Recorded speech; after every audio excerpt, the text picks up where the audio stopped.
want to talk with you a moment this morning about investments. Now, already, some of you are getting ready to tune me out. You're going to get on your cell phone, and you're going to start looking for the nearest Pokemon, or start playing Candy Crush, or Resident Evil, or Grand Theft Auto 2, or whatever it is some of you do on your devices while I'm up here working every Sunday. And don't you think I don't notice. You think that the topic of investments has nothing to do with you because you don't see yourself as an investor. Investments, you think, is a word that applies only to those who read the Wall Street Journal each morning or understand and care what numbers flashing on the electronic sign outside of the Edward Jones office on Clemson Boulevard. But you are wrong. You are an investor. Every one of us. We all have investments in something and someone. So don't let that word lull you to sleep or chase you away. I promise the topic has something to do with you. So hang with me here. You are an investor, believe it or not. Just so you can begin to get used to the concept, would you repeat after me? I am an investor. I am an investor. I am an investor. I am an investor. So the question I have for you this morning is this: in what have you invested your life? The story Jim read that Jesus tells this morning, like most of Jesus' stories, has been triggered by an everyday common issue. In this case, it is a family squabble after the death of a loved one about who gets what. Have you ever been there? There is no will, and Mama has not taped tags on the bottom of every piece of furniture or other possessions in the house telling who's supposed to get what, like some mamas and daddies have done, and so the argument starts. Well, she always told me she wanted me to have that. Well, in the hospital the other day, she promised it to me. No, I think you're wrong. If she did, it must have been the pain medication. Because she always said that the antique dining room table and the 60-inch flat-screen TV was mine when she was gone. It's that sort of conversation that Jesus has been asked to enter and make a decision, which leads him to tell this story about the farmer and his bumper crop and needing bigger barns. Much to the disappointment of the one to whom he is talking, Jesus will not pronounce a settlement on the argument over who gets the 2-carat diamond earrings or the jacuzzi hot tub on the back deck. Instead, Jesus uses the occasion to give those gathered around him, and all of us still gathered, a bigger lesson about life investments. So Jesus tells this story about a man in the agricultural business who has done well. The angels of fortune have smiled upon him. Now, everyone who has ever had anything at all to do with farming knows that farming is a risky business. Some years very good and some years bust.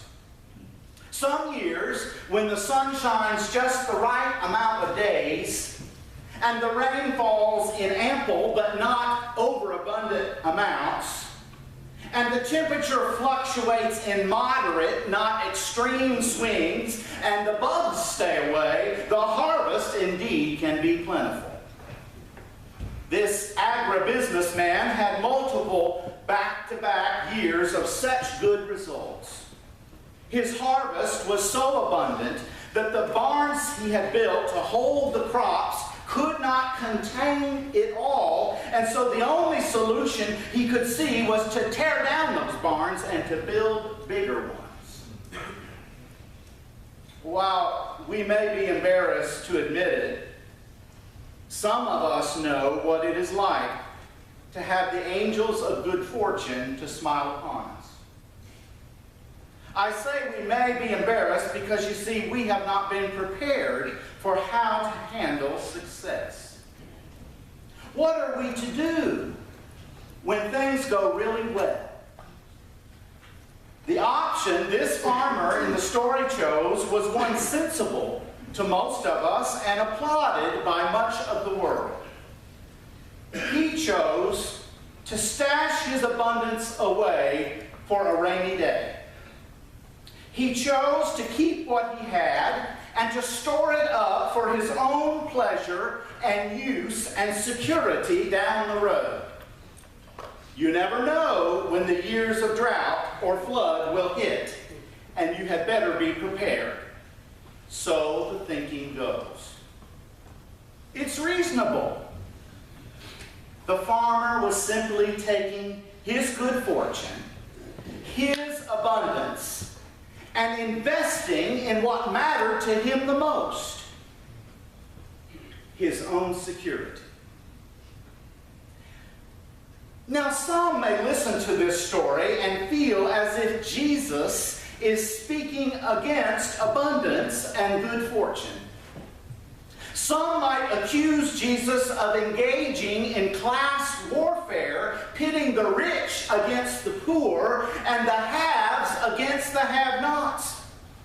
Some might hear resentment of success in this story. That's often the debate we hear waged in the public political battle.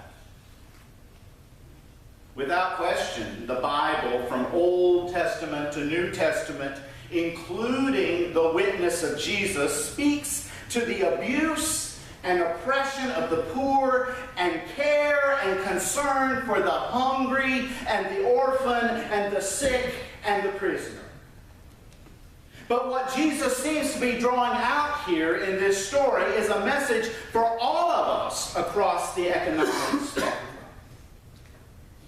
In what have you invested your life? In other words, what matters to you the most? The farmer in the story has invested his life in who? Who matters most to this successful agricultural businessman? When it all comes down to it, who does he care about? Commentator Melanie Severe points this out about the people around Jesus who were listening to this story when he told it. She says Jesus is speaking to people who live and work on farms, who are very familiar with farming. What would be astounding to them is that this guy thinks that he's the only one who's done any work. For in this pre-tractor society, it would have taken many workers to accomplish all of this abundance. And though he doesn't legally owe them anything more than wages, he has a moral obligation to profit share with those who have made him so successful. She says, why does he not announce, you've all done such a great job this year that my barns can't hold everything you've planted and cultivated and harvested. Isn't that amazing? So please come and take what you can use so that it doesn't go to waste. Let's give away the surplus to the hungry in our community. You'd save money, mister, by not having to tear down your barns and build bigger ones. But you see, the farm owner had invested in only himself. And Jesus says there is a word for that choice. It is called greed. Now, some folks say greed is good. Greed works. And indeed, a case can be made that individual financial and material security may come to a point with a life life invested only in oneself, a life of greed. But what greed cannot do is support and sustain the life of a community. What greed cannot do is bring a peace in the heart that is eternal. At least that's what Jesus says. We cannot be saved by our greed. When we come to the one life experience that we all have in common, the day of our death, all that stuff we have acquired, all of that stuff we have saved, won't mean a D thing, will it? Now, not everybody agrees with Jesus on this subject, including many self-proclaimed Christians. My favorite preacher, Fred Craddock, tells this story about a time he was preaching at a conference where most of the people who were attending the conference were what he called the able and sufficient. Craddock was preaching on the topic of self-control from the book of James. In the course of the sermon, Craddock said to them, just because you can afford it doesn't mean you can afford it. Having the money is not a green light to getting it. For as long as anybody sleeps in a cardboard box, and as long as any child is hungry in this world, you cannot afford it. For what kind of life is it anyway to come to the end of life and somebody asks, well, what did you do with your life? And the only answer you can give is, well, I shopped and had some nice trips. After the service that day, Craddock said he didn't know whether he'd be stoned or not. But this elderly woman came up to him and she told him she wanted to talk with him, and he said yes. And she said, I'm in the process of finishing our home, our retirement home. And he said yes. And she said, my husband and I have been planning this home for some time now, and it's about finished. Well, where is it? She said, it's on the edge of Pittsburgh in the suburbs. And Craddock said, a nice home, I take it. And she said, oh, yes, yes. 1.4 million. And she described the home, and Craddock says the only part of it he could remember was 6 bathrooms. And he asked her, how many people are going to live in this house?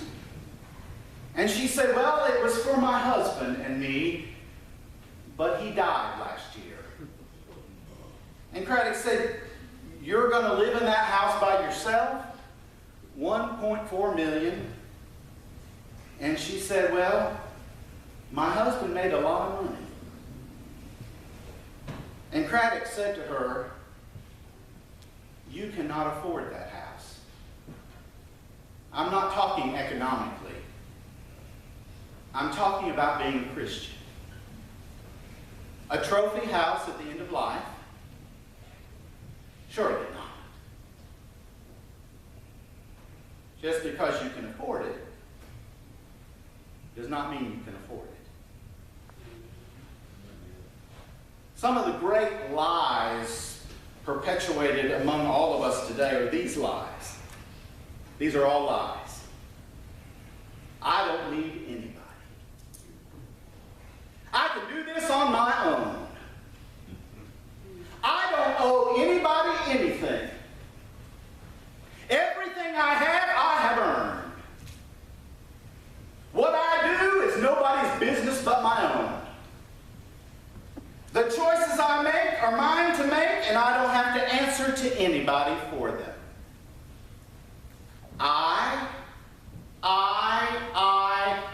Me.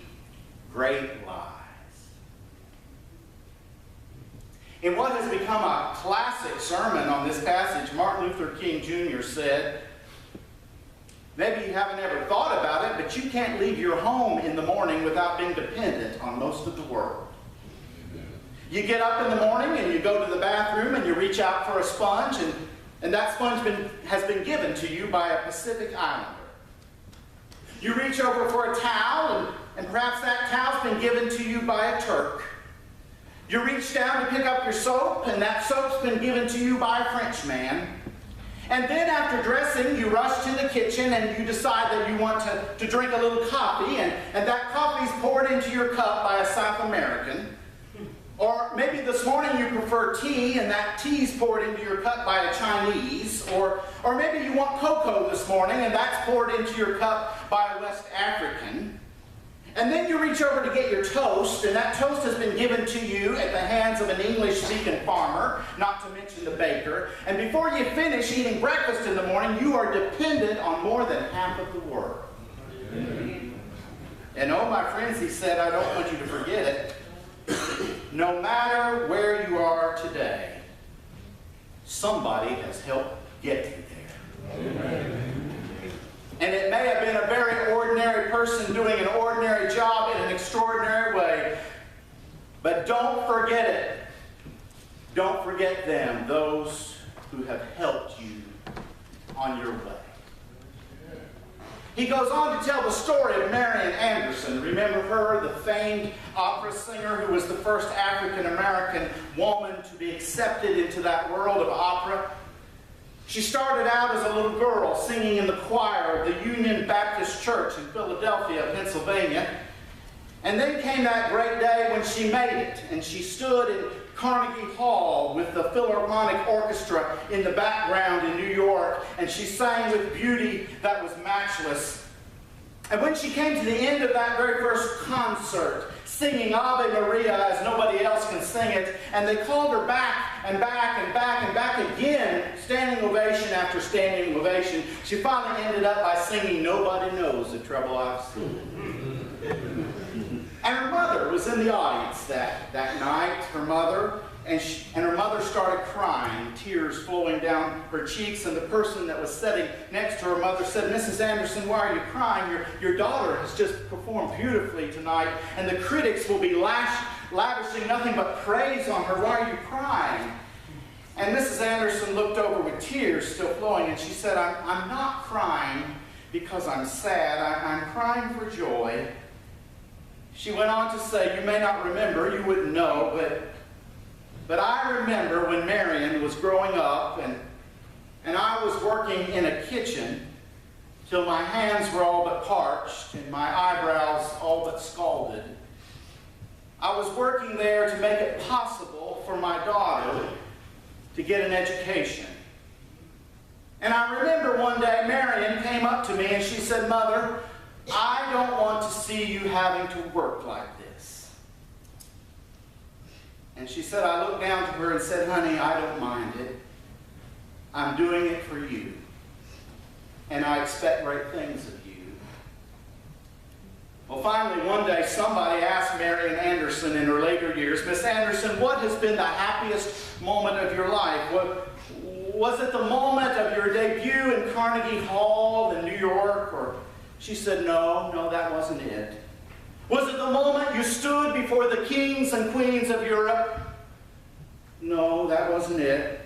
Well, Miss Anderson, was it the moment that Sibelius of Finland declared that his roof was too low for such a voice? No, that wasn't it. Well, Miss Anderson, was it the moment that Toscani said that a voice like yours comes only once in a century? No, that wasn't it. Well, what was it then? What was the most joyous moment of your life, Miss Anderson? And she looked up and she said quietly, the happiest moment in my life was the moment that I could say, Mother, you can stop working now. You see, Marian Anderson realized she was where she was because somebody helped get her there. You and I are investors. Now, we can invest in only ourselves. We can say, to hell with the rest of the world, I'm doing my own thing. We can say that. It doesn't matter how much money we have or don't have, we can invest in only ourselves. That could be our choice.